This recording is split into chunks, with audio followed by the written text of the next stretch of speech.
Hello students. हम advance का B phase paper 1 discuss करने वाले हैं अभी। जी, question number 37।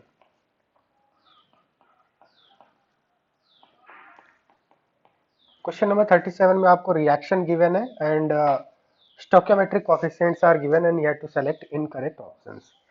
So first of all reaction लिख लेते हैं। X A plus Y B gives P C plus Q D. So first option is at STP x liter of A combines with y liter of B.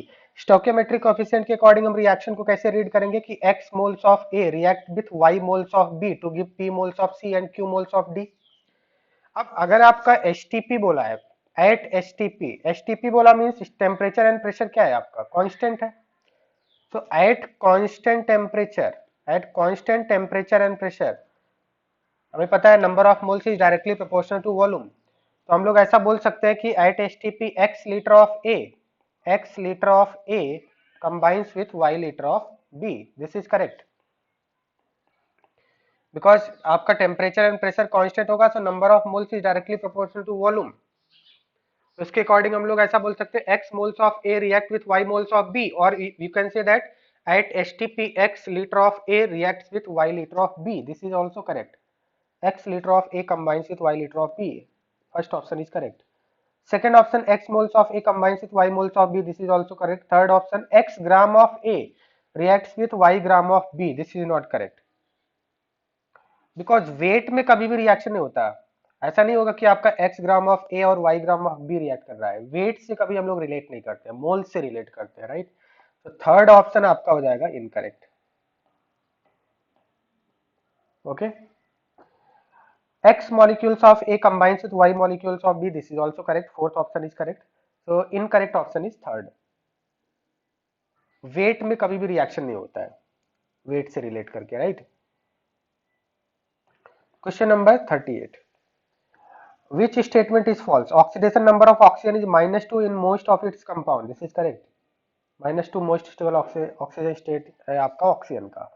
Oxygen number of oxygen is +2 in oxygen difluoride. This is also correct. OF2. Oxygen number of fluorine is -1 and oxygen is +2. This is correct. Third option, oxidation number of oxygen is -1/2 in superoxide. तो superoxide होता है like KO2, potassium superoxide. तो यहाँ पे आपका potassium +1, oxygen का कितना हो जाएगा O2 के ऊपर -1 का चार्ज आएगा, O2 minus, that means oxidation state of oxygen is -1/2 year.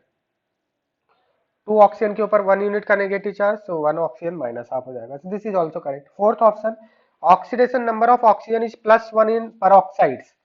Peroxide अगर हम ले Na2O2, तो इसको आप ब्रेक करके कैसे लिखेंगे O2 2 minus.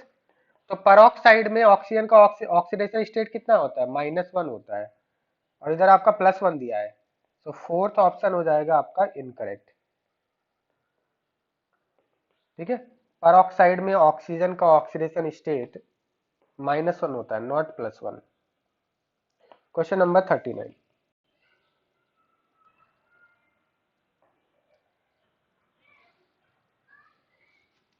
39 is which of the following is not a redox reaction. तो फर्स्ट देख लेते हैं हम लोग।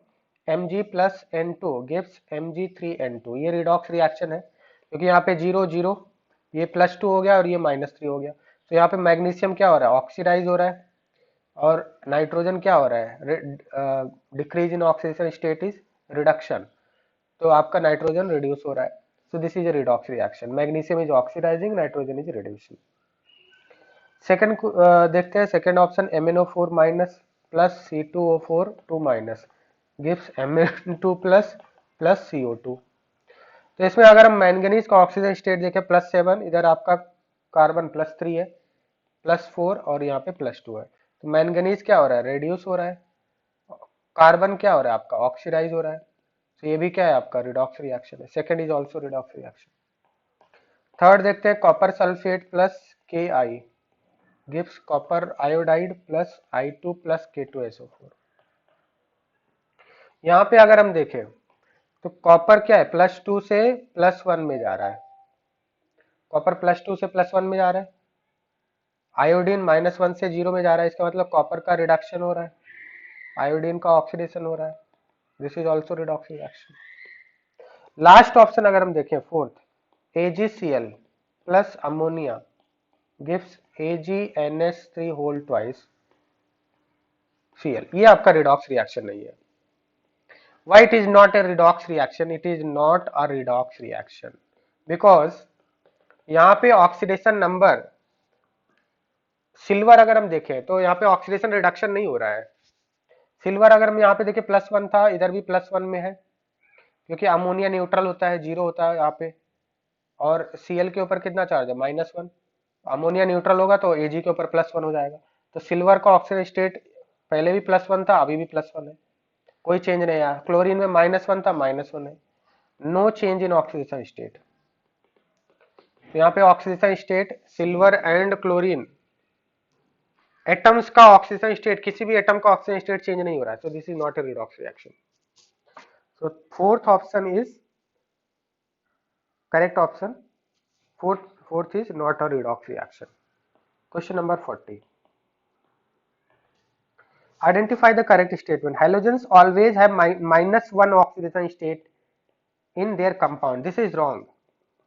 फर्स्ट ऑप्शन आपका इनकरेक्ट है। इनकरेक्ट इसलिए है क्योंकि हाइड्रोजन्स का ऑलवेज -1 ऐसा जरूरी नहीं होता है।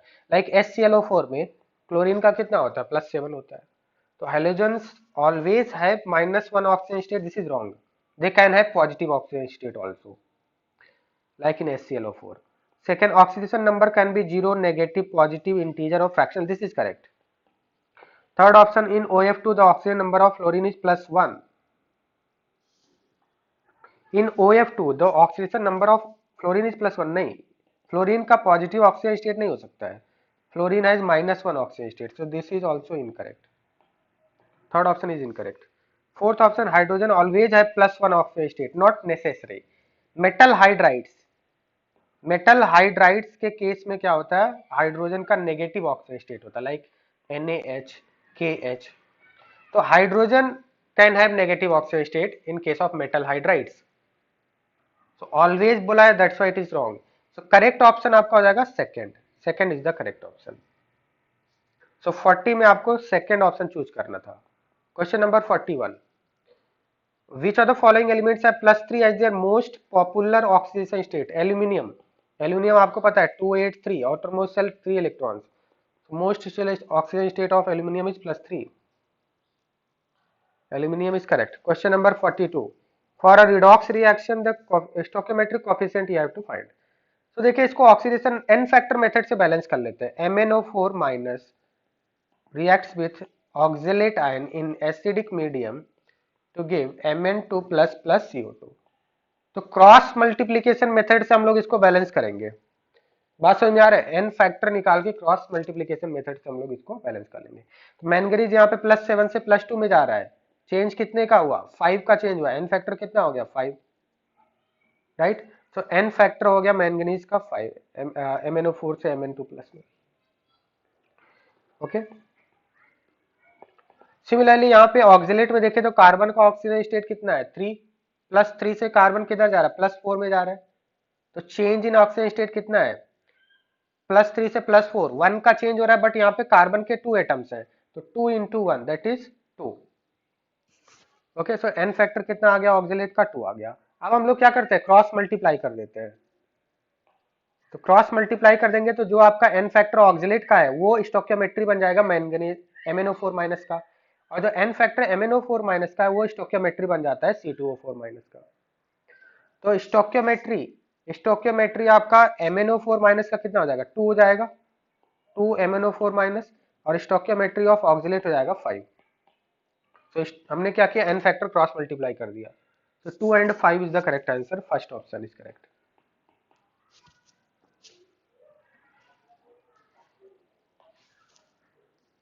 Question number 43, which are the following is incorrect.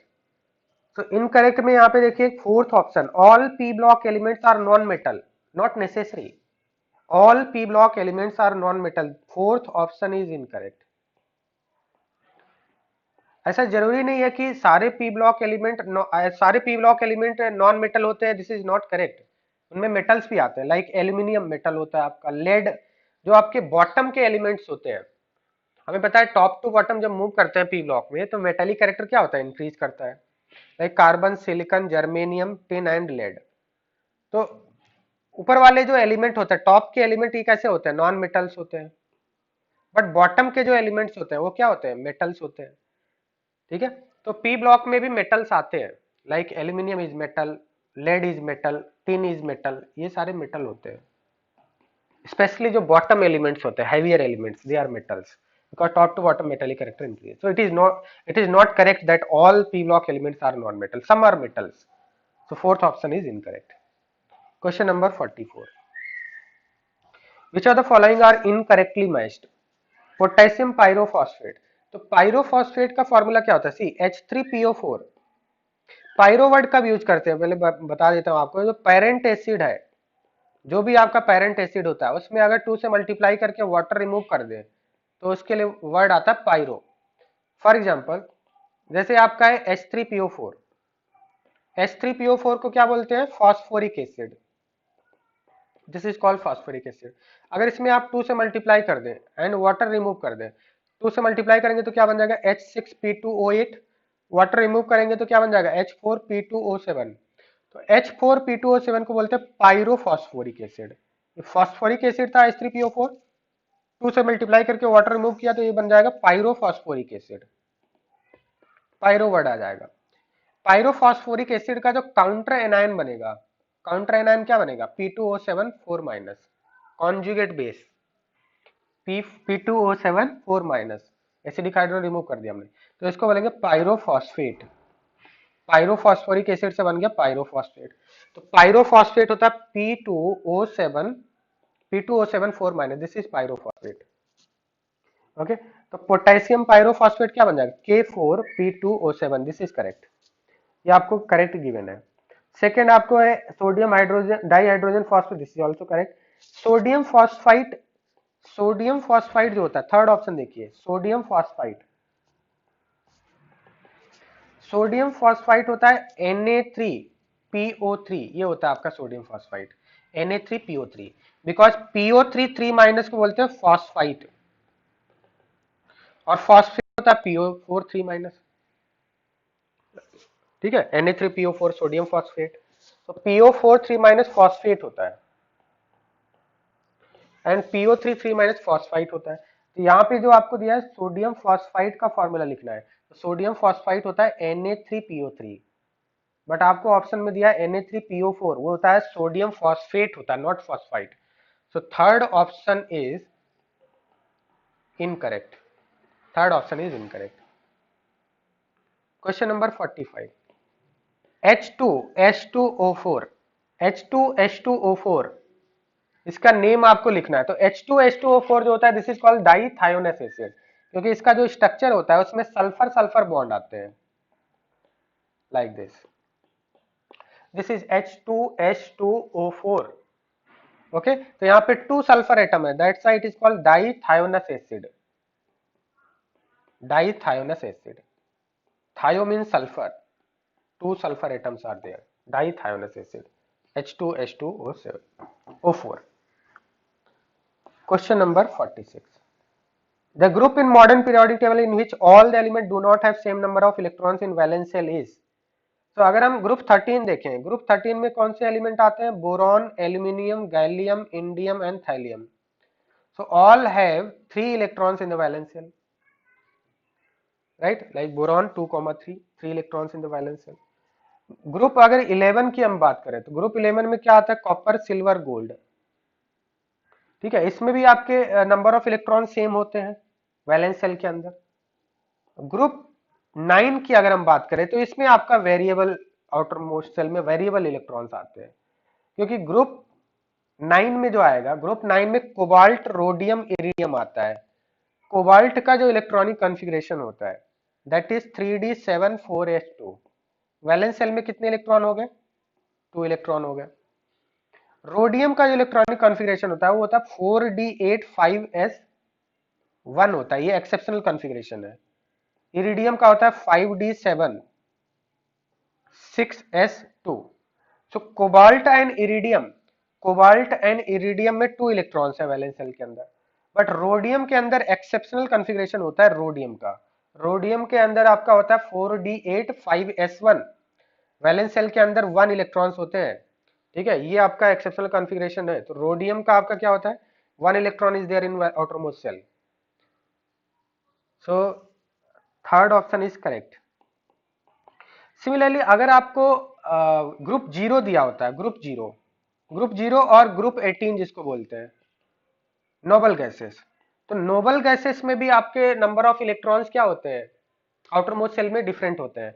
Like helium, neon, argon, krypton, xenon and radon. तो बाकी सभी में तो 8 इलेक्ट्रॉन होते हैं वैलेंस शेल में, बट हीलियम के वैलेंस शेल में कितने होते हैं, 2 इलेक्ट्रॉन। तो यहाँ पे अगर ऑप्शंस में आपको ग्रुप जीरो या ग्रुप 18 गिवन होता तो वो भी आपका करेक्ट ऑप्शन होता। वहां पे भी आपके आउटर मोस्ट शेल में डिफरेंट इलेक्ट्रॉन्स होते हैं, helium has 2 electron, others have 8 electron. तो अगर आपका ग्रुप जीरो या ग्रुप 18 होता तो वो भी एक करेक्ट ऑप्शन होता। तो यहाँ पे ग्रुप 9 कोबाल्ट, रोडियम, इरिडियम में डिफरेंट इलेक्ट्रॉन्स होते हैं आउटर मोस्ट शेल के अंदर। Okay, so third option is correct. Question number 47, H2CrO4। H2CrO4 ये तो आपका क्रोमिक एसिड होता है, वेरी पॉपुलर है, राइट, क्रोमिक एसिड होता है ये। H2CrO4 is called chromic acid. First option is correct. Question number 48. Hydrocarbon percent hydrogen is given. You have to find the molecular formula of hydrocarbon. So it is very simple.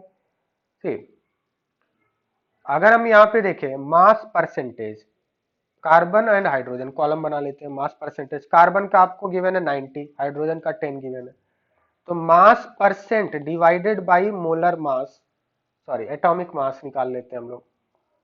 Mass percent divided by atomic mass, तो 90/12 और ये हो जाएगा आपका 10/1। इसके बाद हम लोग क्या कर लेंगे, सिंपल रेशियो ले लेंगे। तो ये 90/12 करेंगे 7.5 आ जाएगा, इधर 10 आ जाएगा। सिंपल रेशियो ले लेंगे। सिंपल रेशियो लेने के लिए क्या करते हैं हम लोग, 2 से मल्टीप्लाई कर देते हैं, 15 हो जाएगा, 5 से डिवाइड कर देते हैं। 2 से मल्टीप्लाई 5 से डिवाइड, तो सिंपल रेशियो इधर 3 आ जाएगा, इधर 4 आ जाएगा। तो इसका एम्पेरिकल फॉर्मूला बन जाएगा C3H4। This is empirical formula. Empirical formula आ गया आपका C3H4। अब यहाँ पे देखिए बोला है कि 20 gram of given hydrocarbon in vapour phase occupies 5.6 litre. 20 gram occupies 5.6 litre.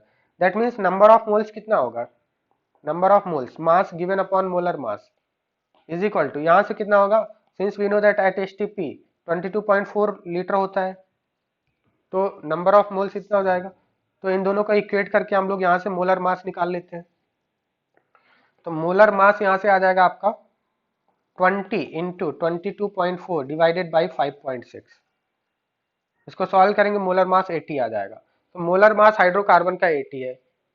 ठीक है, तो एन की वैल्यू क्या होगी, एम्पेरिकल फॉर्मूला क्या होता है, जैसे यहाँ पे बना एम्पेरिकल फॉर्मूला C3H4 बना, तो मॉलिक्यूलर फॉर्मूला क्या होगा, इसी का मल्टीपल होगा, C3H4 n टाइम्स होगा।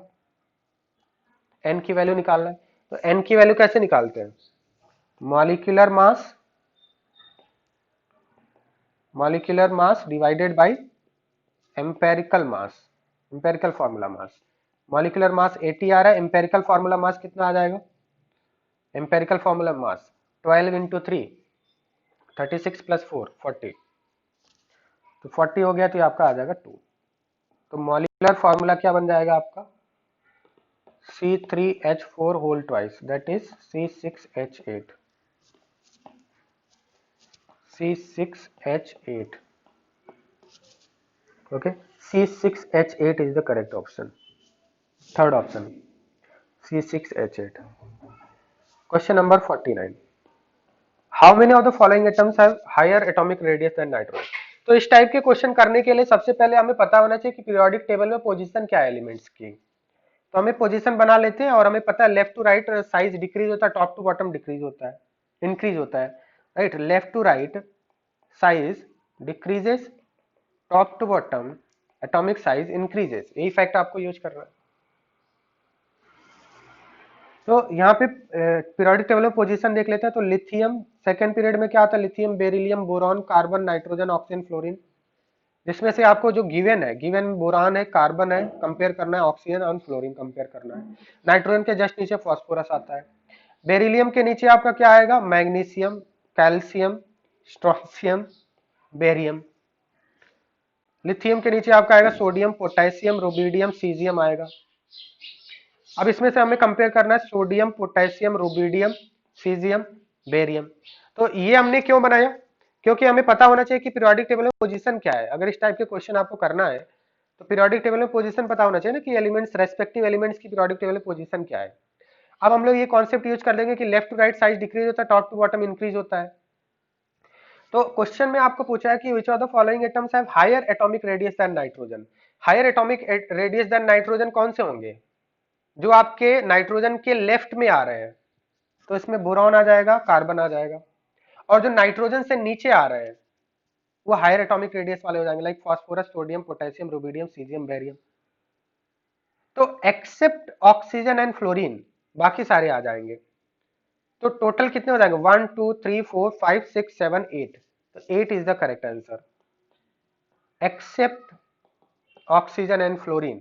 क्योंकि ऑक्सीजन और फ्लोरीन नाइट्रोजन के राइट में आ रहे हैं, तो नाइट्रोजन के राइट में मतलब जेड इफेक्टिव बढ़ गया, जेड इफेक्टिव बढ़ गया तो साइज डिक्रीज हो गया, तो ऑक्सीजन एंड फ्लोरीन का नाइट्रोजन से साइज कम होगा। तो except oxygen and fluorine, all other have higher atomic radius than nitrogen. 8 is the correct option. Question number 50. How many of the following elements show +2 as their most stable oxygen state? This is theoretical question. Most stable oxygen state जो +2 किसका होता है? Most stable oxygen state of +2 is found in zinc, lead, inert pair effective acid, cobalt, beryllium and iron. Zinc, iron, beryllium, lead and cobalt, ये आपके correct option होंगे। तो आपका 5 हो जाएगा करेक्ट आंसर। Question number 51। 51 में आपको बोला electronegative value on Mulliken scale of two different elements are 7 and 1.4 if bond is formed between them in if percentage ionic character the bond is xy%, find y minus x. So electronegativity on Pauling scale is given electronegativity on Mulliken scale divided by 2.8. So हम लोग सबसे पहले तो क्या करते हैं, electronegativity on Pauling scale निकाल लेते हैं। 2 एलिमेंट्स का दिया है, so electronegativity on Pauling scale of first element, first element का कितना हो जाएगा 7/2.8। तो ये आपको सॉल्व करेंगे 2.5 आ जाएगा। सेकेंड एलिमेंट के लिए इलेक्ट्रोनेगेटिविटी ऑन पाउलिंग स्केल आ जाएगा आपका 1.4 डिवाइडेड बाई 2.8, ये आ जाएगा 0.5। ठीक है, तो इलेक्ट्रोनेगेटिव डिफरेंस कितना हो जाएगा delta E N, delta E N की वैल्यू हो जाएगा 2.5 माइनस 0.5, ये आ जाएगा आपका 2। अब हमें पता है परसेंट आयनिक कैरेक्टर का फॉर्मूला यहाँ पे यूज कर लेंगे, 16 into delta E N plus 3.5 delta E N whole square, ये फॉर्मूला यूज कर लेंगे। ठीक है, अगर डेल्टा ई एन आपको पता है, इलेक्ट्रोनेगेटिव डिफरेंस पता है, तो आप परसेंट आयनिक कैरेक्टर निकाल सकते हैं, 16 into delta E N plus 3.5 into delta E N whole square.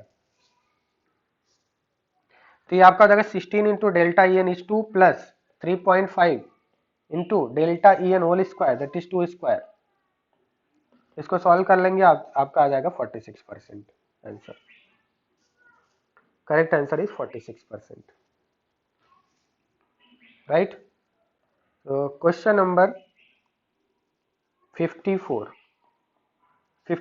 Question number 53। How many milliliters of 0.5 molar KMnO4 are needed to react with 3.04 grams of iron second sulfate? तो देखिए आपको balanced chemical reaction दिया है, 10 moles of FeSO4 reacts with 2 moles of KMnO4, right. तो यहाँ पे क्या करना है, सबसे पहले तो हम लोग नंबर ऑफ मोल्स निकाल लेते हैं। तो नंबर ऑफ मोल्स कितने आ जाएंगे, number of moles of FeSO4 निकाल लेते हैं। Mass given of FeSO4 is 3.04 divided by molar mass of FeSO4 is 152। तो number of moles of FeSO4 आ गया 0.02। अब बैलेंस्ड केमिकल रिएक्शन में क्या बता रहा है आपको कि 10 moles of FeSO4 10 moles of FeSO4 10 moles of FeSO4 reacts with 2 moles of KMnO4, according to balanced chemical reaction. तो 0.02 मोल्स ऑफ FeSO4 को कंप्लीट रिएक्शन करने के लिए KMnO4 के कितने मोल्स चाहिए यूनिटरी मेथड से? 0.02 इंटू 2 डिवाइडेड बाई 10। देखो हमने number of moles of FeSO4 निकाल लिया, 0.02 आ गया। अब according to balanced chemical reaction जो आपको क्वेश्चन में गिवन है, 10 moles of FeSO4 react with 2 moles of KMnO4। तो 10 मोल से 2 मोल का रिएक्शन हो रहा है, तो 0.02 मोल से कितने मोल्स चाहिए कंप्लीट रिएक्शन करने के लिए? तो 0.02 moles of FeSO4 needs 0.02 into 2 divided by 10 moles of KMnO4 for complete reaction. इसको आप सॉल्व करेंगे तो याद आएगा 0.004 mole. That means 0.004 moles of KMnO4 is required. अब ये जो KMnO4 है, हमें पता है number of moles in terms of molarity and volume क्या होता है? Number of moles is equal to molarity into volume, और यहाँ पे वॉल्यूम होता है लीटर में। तो नंबर ऑफ मोल्स 0.004 ये हमने निकाल लिया। मोलैरिटी गिवन है KMnO4 का, KMnO4 का मोलैरिटी आपको गिवन है 0.5 इनटू वॉल्यूम, यहाँ से निकालेंगे तो वॉल्यूम इज इक्वल टू हो जाएगा 0.004 डिवाइडेड बाई 0.5, ये आपका आ जाएगा 0.008। यहाँ से जो आपका वॉल्यूम आता है वो लीटर में आता है। बात समझ में आ रहा है? तो हमें यहाँ पे आंसर में आपको मिलीलीटर में दिया है, तो 1000 से मल्टीप्लाई करेंगे 8 मिलीलीटर आपका करेक्ट आंसर हो जाएगा। 8 milliliter is the correct answer. Right? Question number 54.